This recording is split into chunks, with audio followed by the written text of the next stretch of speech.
continuamos con la segunda parte de la presentación, en donde trataremos el tema del impresionismo a lo que va a ser el último movimiento que vamos a ver en esta unidad, que es la unidad 2, es el simbolismo. Vamos a empezar con este movimiento, que es un movimiento cumbre en la historia del arte. Se toma como fecha 1874, que es cuando se realiza el Salón de los Independientes. En esa época, en Francia, en París, se realizaban varias exposiciones tradicionales. Y dentro de los salones nacionales, en esta época, en 1874, hubieron unos rechazos masivos en cuanto a los pintores que estaban haciendo algo nuevo sobre lo tradicional. Entonces se los deja afuera del Salón Nacional y estos pintores organizan la exposición de lo que sería el Salón de los Independientes, el Salón de los Rechazados, de los Refusés.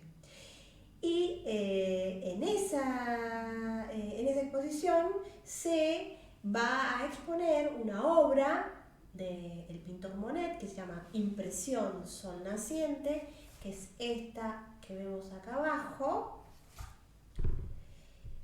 que le va a dar el nombre al movimiento impresionista. ¿Por qué? Porque en esa exposición de los rechazados o de los independientes viene un crítico de arte, que son esas personas que se dedican a hablar sobre arte y escribir en los periódicos de la época, y ve la obra de Monet, que es esta, Impresión Sol Naciente, y hace como un comentario despectivo, diciendo, ¡oh, qué impresión! Y entonces, a raíz de ese comentario, el movimiento dijo, bueno, nos llamaremos impresionistas, a raíz de ese comentario despectivo que hizo el crítico. ¿Cuál es la idea del artista impresionista? Bueno, la idea es plasmar en sus obras la impresión de la luz, la impresión visual de la luz, en un momento del día, en un instante determinado del día. Vale decir que ellos van a pintar un momento, una hora del día, y van a salir a pintar al aire libre. ¿Por qué? Porque con la revolución industrial, lo que va a dar el mercado le va a dar óleos en pomos, van a producir bastidores en diferentes tamaños, y de alguna manera esto libera al artista para poder salir a pintar a la naturaleza con más libertad, al aire libre.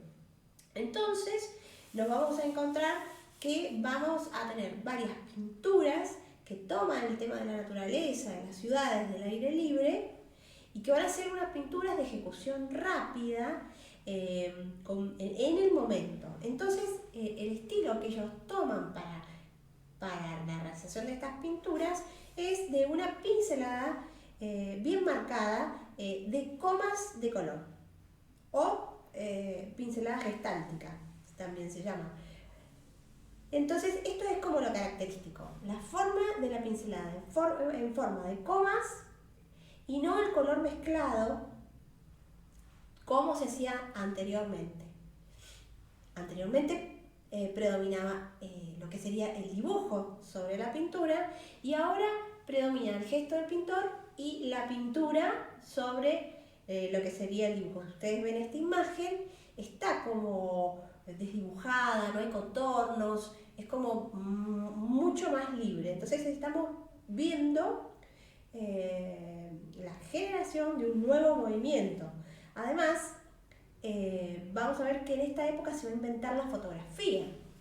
Entonces eso va a ser un hecho importante que va a cambiar la visión del artista, porque ya el artista no va a pintar la realidad como la hacía anteriormente, sino que va a pintar la realidad como la percibe a través de la luz. Hay muchos estudios de la luz, del color, la ley de Chevreul, la ley de los colores complementarios, y se van a utilizar muchas sombras que van a estar coloreadas. En vez de ser sombras negras como nos venían acostumbrando los realistas, vamos a tener sombras coloreadas. Y no van a usar tanto el color negro, sino que más bien van a utilizar los colores puros del pomo y la gama se va a ir armando a medida que nosotros nos vayamos alejando del cuadro. Por eso acá nace esa forma de pararse alejada del cuadro, contemplando lo que sería la imagen. Como les decía, nace el tema de la fotografía, entonces ya no va a tener la misma gracia,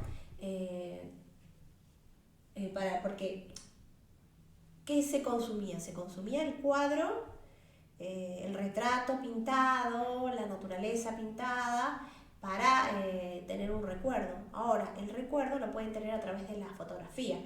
Entonces hay toda una revolución en el campo artístico. El arte tiene que cambiar, tiene que diferenciarse de lo que es estos avances tecnológicos y de lo que es la fotografía. Acá tenemos algunos estudios del movimiento también, y algunas técnicas de fotografía que se inventaron durante la época. Bueno, esta obra es de Edouard Manet. Manet es como el padre, el referente de todos los impresionistas. Él va a presentar esta obra que se llama Almuerzo sobre la hierba, y realmente va a ser muy revolucionaria para la época. El tema del desnudo que está ahí presente. Los franceses estaban acostumbrados a tener un desnudo que hacía referencia a lo que fuera una diosa griega, romana, inmaculada. Y en este caso aparece un desnudo de una mujer de la vida contemporánea. Entonces eso rompe totalmente con toda la tradición, causa revuelo. Veamos qué nos encontramos en la pintura. Son tres personajes que están totalmente sin conexión. También encontramos del lado izquierdo una naturaleza muerta. Y este desnudo que causa polémica. Más al fondo, otro personaje que no tiene conexión con los tres que están más adelante. Veamos la pincelada. La pincelada es una pincelada suelta. Manet lo que hace es anticipar lo que sería todo el impresionismo, pero su obra no es de comas de color, sino que está un poco más armada. Pero era como un referente muy importante que tenían como el padre, sería como el padre del impresionismo, de los cuales admiraban los demás pintores. Veamos esta obra, que también es de Manet, Olimpia. Bueno, lo mismo, un desnudo que no viene de la mitología, con su empleada, trayéndole un ramo de flores. Ven la descomposición que ya se hace en lo que es el ramo de flores y el tratamiento de los paños, tanto de las cortinas como de las telas. Acá va a aparecer algo que van a usar mucho los impresionistas, que es utilizar el color blanco sobre el color blanco. Esta obra es de 1873. Esta es otra obra de Manet. Es de 1882, representa un bar. La técnica es el óleo sobre tela. No es un exterior todavía. Y el estilo es realmente impresionista. Aparece una moza con un fondo que es típicamente impresionista. Ustedes miren cómo se dibuja lo que es la gente que está en este fondo, donde aparecen esas pinceladas que se anticipan a lo que es el movimiento. Nos encontramos con la moza y en la parte de atrás hay un espejo, y también tenemos los pies de una trapecista en la parte izquierda superior, y gente que está en los palcos realizando su vida social. La moza está hablando con un cliente y este espectador se refleja en el espejo. Entonces el espectador acá empieza a ser parte de la obra. En un primer plano, en la parte de adelante, tenemos botellas, como naturalezas muertas también, ¿no? Flores, un cuenco con frutas, el mostrador que tiene una mesada de mármol blanco, y dicen que la modelo estaba posando en el taller del pintor, que no se pintó específicamente en el lugar, sino que fue una composición que se armó. Esta es otra de las clásicas pinturas de Monet. Él tenía unos jardines en su casa, alejada, y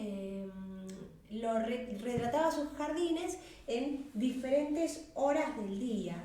Entonces se van a encontrar con varios cuadros que hacen referencia a estos espacios en diferentes horas del día, porque el sol, cuando se va moviendo, va a ir cambiando y va a ir rompiendo las formas de acuerdo a la hora que esté pintado. También va a haber toda una variación en cuanto a lo que es el color.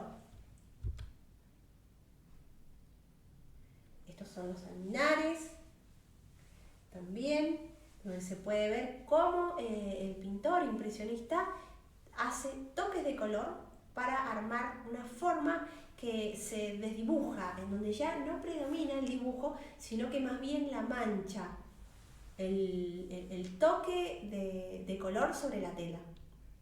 Generalmente, muchas veces nos encontramos con obras que son pequeñas porque son transportables, para que el pintor se pudiera acercar a diferentes lugares de la naturaleza. Entonces vamos a tener que van a haber todas unas influencias para lo que es la época, de lo que sería producto de lo que sería la revolución industrial. Vamos a tener, por ejemplo, el impacto del ferrocarril. El ferrocarril también va a ser captado en varias obras impresionistas, y como les decía anteriormente, el impacto de la fotografía. La fotografía demostró que lo que determina la visión es el color y no el dibujo. Con ello se rompen planteamientos clasicistas anteriores. Entonces la fotografía trajo consigo el concepto de la instantánea. La copia de la realidad deja de ser el objetivo principal de lo que es el artista. Entonces se va encaminando hacia otros objetivos. Lo que les comentaba, el impacto del óleo en tubo, eso hace que el artista pueda caminar y pintar con mayor libertad. Y el impacto de la naturaleza y de la luz, teniendo en cuenta estas características. Al estar al aire libre, el artista ve otras realidades, y cómo esta luz va cambiando según la hora del día, y cómo va cambiando también el color. El impacto del tiempo también es importante, la era de los relojes, y el tiempo es un tema que va a obsesionar al hombre y sobre todo al artista. Ya les voy a mostrar otros ejemplos en donde vamos a tener la misma hora pintada a diferentes horas del día.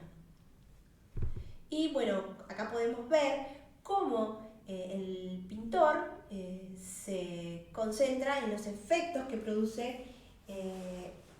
se producen en la atmósfera. Por ejemplo, en este caso, el tema del vapor, cómo afecta a lo que es la forma del tren y cómo diluye todo lo que es el hierro de esta estación de trenes.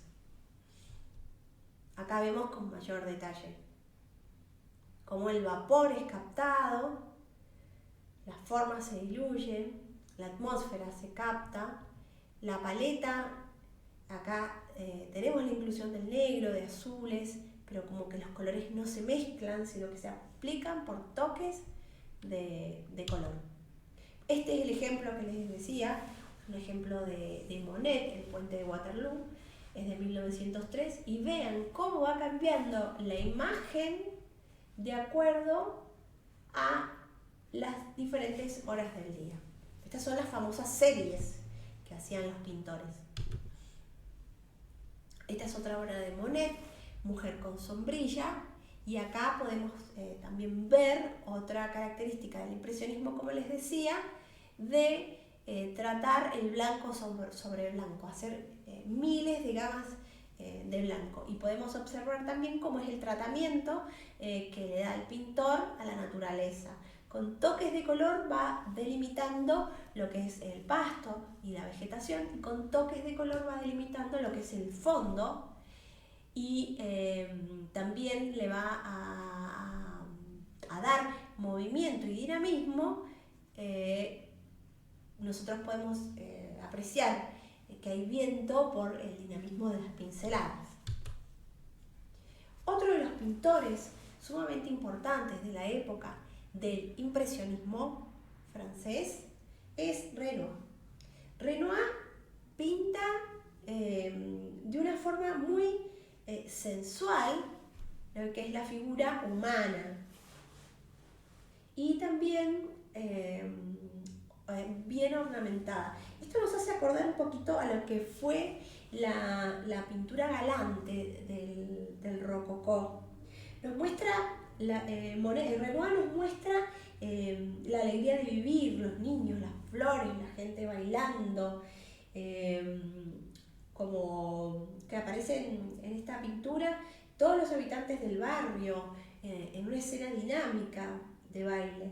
La atmósfera es una atmósfera sumamente alegre, distendida, en donde aparecen las manchas de luz y sombra. Esto es lo que yo les decía, de que las manchas para la sombra va a ser las sombras coloreadas, no de negros ni de marrones, sino que más bien vamos a encontrar azules, violetas, como pasa en la realidad. Cómo se infiltra la luz desde arriba de las arboledas y incide en las telas, en el piso y en los objetos de esta obra. Es algo sumamente característico de la pintura impresionista. Veamos la pincelada, que es una pincelada veloz, corta, suelta, bastante libre, que se mezcla en la vista de quien lo observa. Esa era la característica que tenía. Otra pintura con las mismas características y el estilo Renoir, esa forma sensual de tratar a sus personajes, los niños, los ambientes distendidos y alegres. En el palco retrata una situación social de la época, y el tratamiento es sumamente impresionista.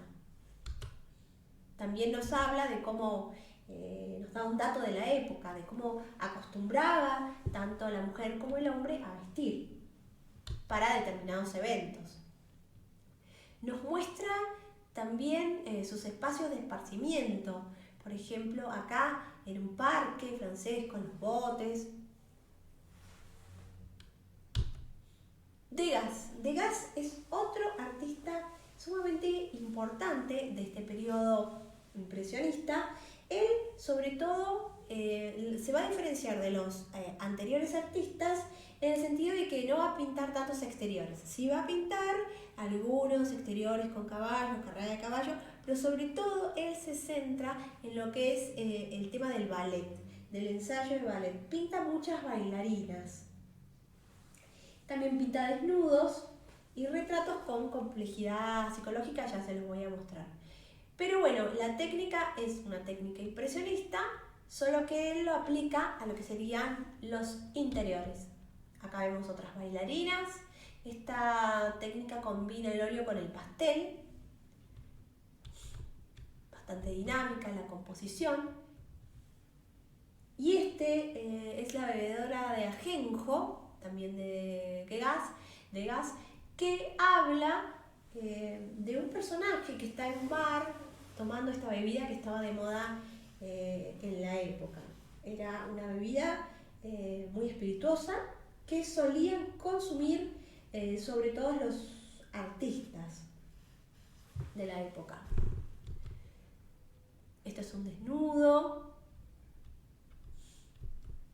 Y acá los famosos jinetes de gas, los famosos exteriores que él realizaba. Todas estas pinturas van a estar influenciadas por lo que sería la estampa japonesa. Eso van a ser estampitas que vienen de Oriente, que van a coleccionar los artistas impresionistas y que les van a influenciar en lo que es sobre todo la composición que tienen en estas estampas. Ya les voy a mostrar algún ejemplo. Bueno, una de las artistas femeninas más destacadas del impresionismo es Bernette Morisot. Este es un retrato del día de verano, un momento también de esparcimiento, pero fíjense, sumamente impresionista el tratado tanto de los personajes como del fondo, muy desdibujado, mucha expresión de la pintora puesta en la tela. Y que aparezca una mujer en esta época es como muy importante que haya sido revalorizada, porque generalmente lo que es la historia del arte es muy masculina. No es que no hayan habido mujeres, pero en los libros sobre todo predominan hombres. Por suerte esta visión en la actualidad está cambiando y tenemos mayor presencia femenina, pero si ustedes se ponen a pensar, todo lo que nosotros hemos visto ha sido creado por varones. A partir de acá se empieza a tener en cuenta la figura de la mujer, pero como productora. Y los momentos que retrata también son momentos de la cotidianidad femenina. Por ejemplo, en este caso, el bebé en la cuna. Fíjense nuevamente el blanco sobre blanco. Un excelente dibujo y realmente una obra bellísima. Tenemos estos pintores que es Camille Pissarro y Sisley, que se van a centrar sobre todo en los paisajes. Entonces, en los paisajes y lo que es la arquitectura de estos pueblos en donde vivían. Entonces vamos a ver que son fieles a la técnica impresionista. Esta también es una obra, creo que de Pissarro. Fieles a la técnica impresionista con el tema del estudio de la luz, el estudio del color, pero se van a dedicar más bien, Sisley, a lo que es el paisaje de París, sus ríos, su arquitectura, sus campos, la forma de transporte que tenían los parisinos en aquella época. Bueno, paralelamente a lo que es el impresionismo, van a ver una serie de jóvenes que se van a dedicar, sería como a fines del siglo XIX, a otra técnica que nace del impresionismo, pero no es impresionismo propiamente dicho, sino que es neoimpresionismo. Estos pintores van a utilizar, también son franceses, y van a utilizar la técnica del divisionismo y el puntillismo, o sea que pintan a partir de puntos de colores puros,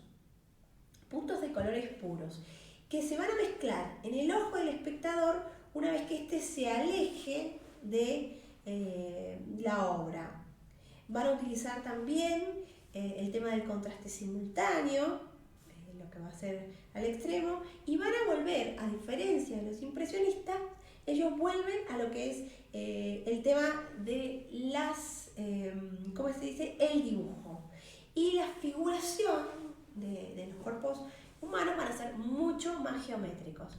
Fíjense la pintura impresionista, como es de color, formas desdibujadas. Y fíjense acá el neoimpresionismo, como los pintores van a volver a lo que es el dibujo y se van a ir hacia lo que es la geometría de este dibujo. Acá tenemos un detalle de esta obra que retrata la tarde de domingo en el parque y cómo las personas salían a descansar mirando los paisajes con sus mascotas, en algunos casos bastante exóticas, y cómo están recortadas y se despegan de lo que es el fondo.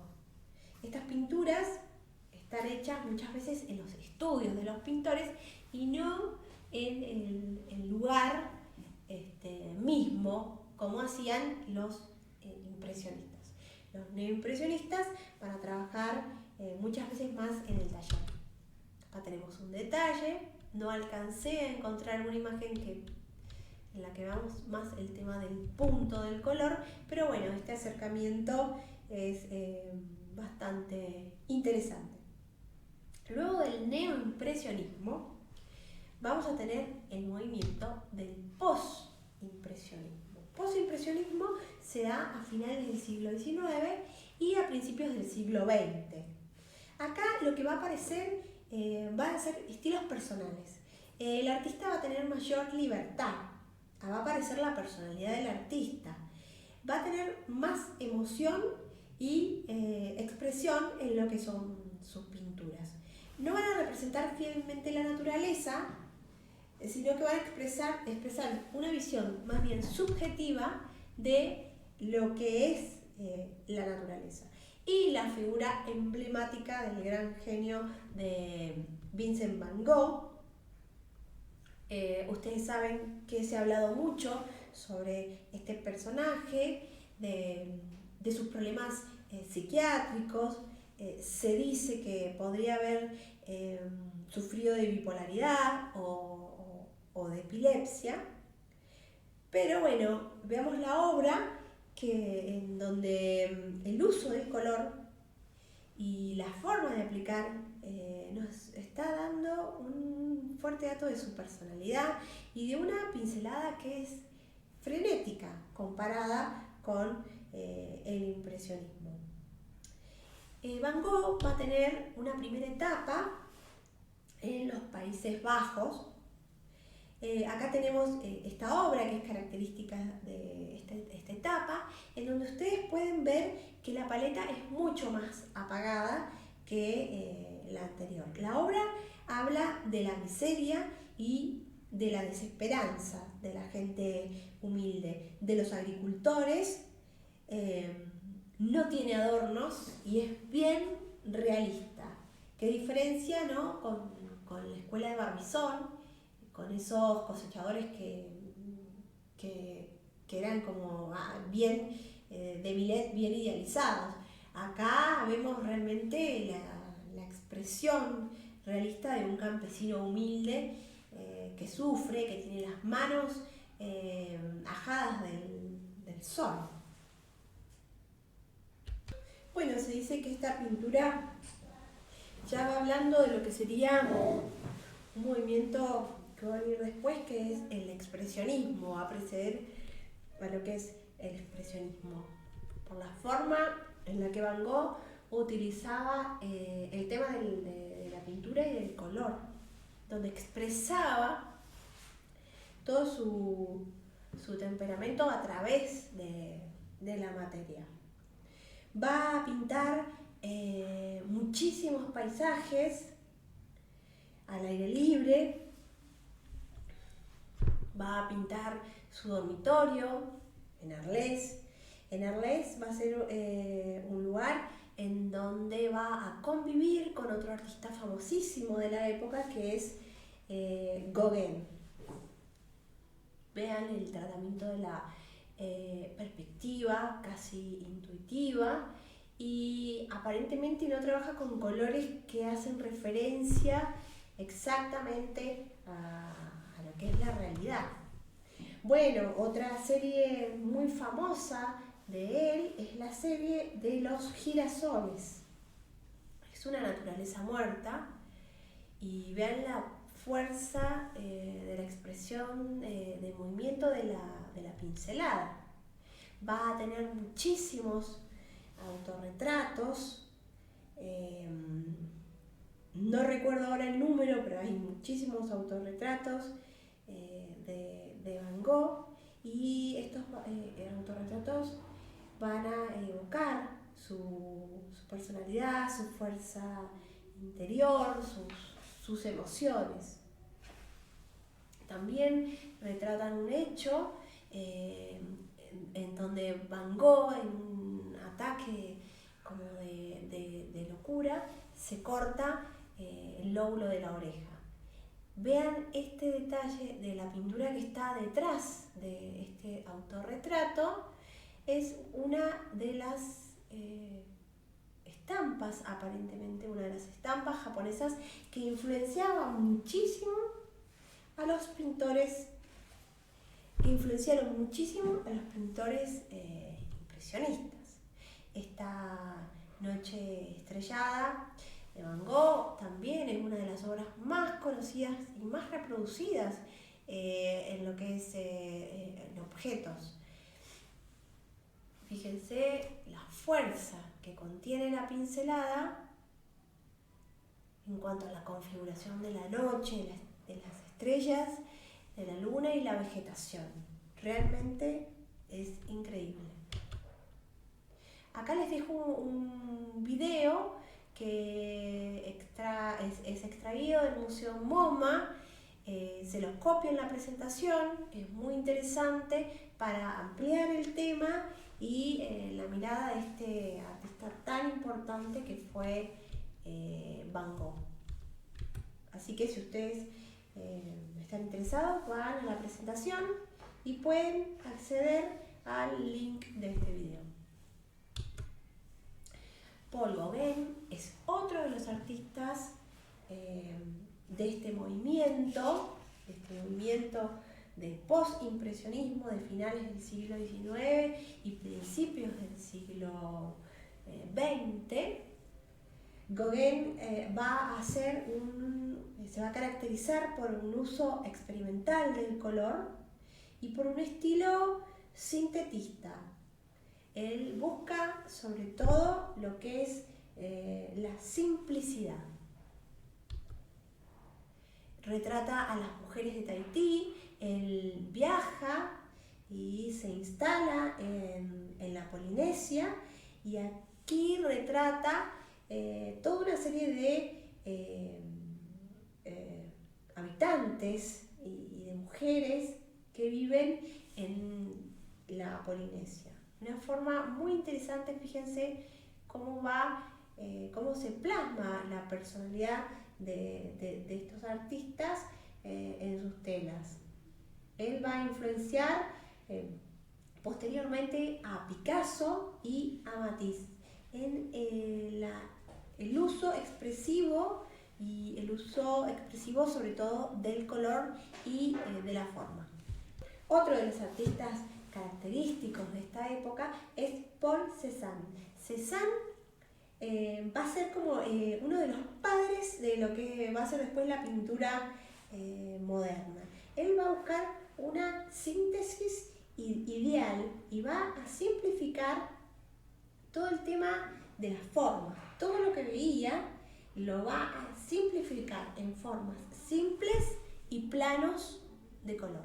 Él va a hablar, por eso acá copié este texto, él va a hablar de que la realidad se puede simplificar a lo que son estas tres formas: el cilindro, el cono y la esfera. Y con este análisis va a marcar fuertemente todo lo que es la pintura posterior. Estas son las grandes bañistas, obra de Cézanne. Vean cómo trabaja la figura humana, cómo la simplifica y cómo trabaja la perspectiva. Él decía que todo en la naturaleza se modela según la esfera, el cono y el cilindro. Y fíjense cómo lo aplica en los cuerpos femeninos, en este caso, y el paisaje, también se podría decir. esta obra es famosísima, son los jugadores de carta, y acá también vemos cómo geometriza los cuerpos. Este cuerpo y este brazo es prácticamente un cilindro. Él va a hacer una observación de los objetos desde diferentes puntos de vista y los va a reproducir desde diferentes perspectivas simultáneamente. El último pintor que vamos a ver del postimpresionismo va a ser Toulouse-Lautrec. Acá tenemos una fotografía de la época. Este pintor tenía un problema en lo que sería el crecimiento de sus piernas. Se dice que tuvo un accidente. Entonces esto lo hizo ser un personaje que se retraía un poco de la vida aristócrata a la que él pertenecía.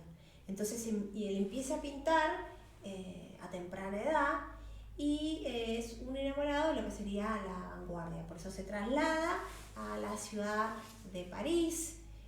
Lo que es el entretenimiento nocturno, la vida del espectáculo, le va a interesar muchísimo. Él va a hacer toda su obra en función de lo que va a ver en los teatros, en los salones de baile y sobre todo en los cabarets y los burdeles. Estos eran los espacios que a él le inspiraban, pero también eran los espacios que lo llevaron a una vida de excesos. Entonces, su afición por el alcohol lo llevaría a una muerte muy temprana. A los 36 años dejó de existir y se destacó tanto en el terreno de la pintura como en el terreno de lo que van a ser los carteles franceses. Los carteles que él hacía para los espectáculos nocturnos a los que él acudía. Y en este caso veamos la influencia también de la estampa japonesa en los recortes que hace la figura femenina con este estilo muy característico.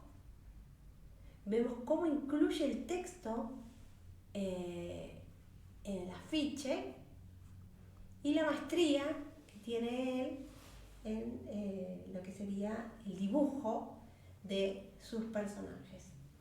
Este es una obra famosísima que nos retrata justamente lo que a él, estas son las estampas, algunas de las influencias que les decía de las estampas japonesas, en donde vemos que la simplificación de la línea, las estructuras planas de la figura y las composiciones que son asimétricas. No hay sombras y los encuadres son realmente insólitos. Todo eso Toulouse-Lautrec lo lleva a lo que es el cartel francés. Y nos encontramos con estas pinturas de la vida nocturna parisina, de la cual era un excelente cliente de lo que sería el Moulin de la Galette o el Moulin Rouge. Él pintaba los actores, pintaba los bailarines, las bailarinas, los burgueses y las mujeres de la noche. En unos ambientes como cerrados, con luz artificial, pero que nos retrata de cómo era el trabajo también nocturno de estos personajes. Y allí dibujaba él los carteles para estos cabarets. El estilo de Toulouse-Lautrec, ahora vamos a ver poco, después vamos a volver a ver a este artista en la historia del cartel, es un estilo fotográfico, es un estilo que nos habla de la espontaneidad, de los encuadres que él realiza, que son totalmente originales, y de esta influencia, como les decía, del arte japonés en lo que es la composición de sus personajes y también, ¿por qué no?, la forma de tratar el color. Y bueno, uno de los últimos movimientos de esta unidad que vamos a ver es el simbolismo. El simbolismo surge a finales del siglo XIX en Francia y se va a desarrollar por diferentes países europeos. Es un estilo que nos habla de lo fantástico, nos invita a ver el mundo de los sueños, lo onírico, lo subjetivo, lo oculto y lo irracional. Vamos a tener artistas como Odilon Redon, en donde él utiliza una temática fantasiosa. Él entremezcla los ritos paganos con el materialismo fantástico. En sus pinturas aparecen animales imaginarios y va a ser el precursor de lo que posteriormente va a ser el surrealismo y los navis. El verdadero objetivo del arte, pensaban los simbolismos, era el mundo interior, del estado de ánimo y de las emociones. Entonces ellos van a utilizar el símbolo como vehículo de expresión de las emociones. Hay un gran interés en esta época por la religión y se va a oponer a lo que es el estilo del realismo. Bien. El simbolismo va a exaltar, como les decía, la subjetividad, la vivencia interior de cada artista. Los simbolistas fueron los primeros artistas que declararon que el verdadero objetivo del arte era el mundo interior, el estado de ánimo y las emociones, más que el mundo objetivo de las apariencias externas. Para esto utilizaron muchas veces el símbolo como vehículo de la expresión de sus emociones, que luego se plasmó en las imágenes, que van a tener un fuerte contenido subjetivo e irracional, en la que van a predominar los sueños, las visiones, los mundos fantásticos recreados por el artista, con una cierta tendencia a lo que es lo mórbido y lo perverso muchas veces, al erotismo atormentado, a la soledad y la angustia existencial.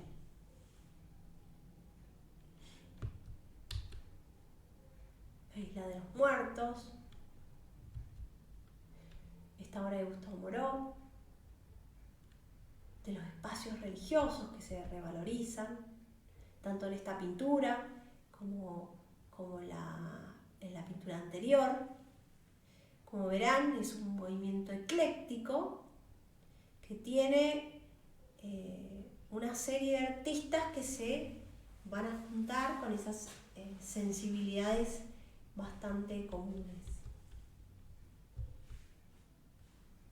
Eso es un paisaje muy misterioso. Bueno, y con esto finalizaríamos la unidad 2. Recuerden que en cada finalización de las diapositivas tenemos todo lo que es la biografía que he utilizado, y también en esta unidad voy a colgar un texto que quizás los ayude a ampliar lo que es cada movimiento. Recuerden también que cada unidad tiene un trabajo práctico que ustedes tienen que realizar durante la semana en la que ha sido subido el video, y tiene una fecha de entrega que hay que respetar.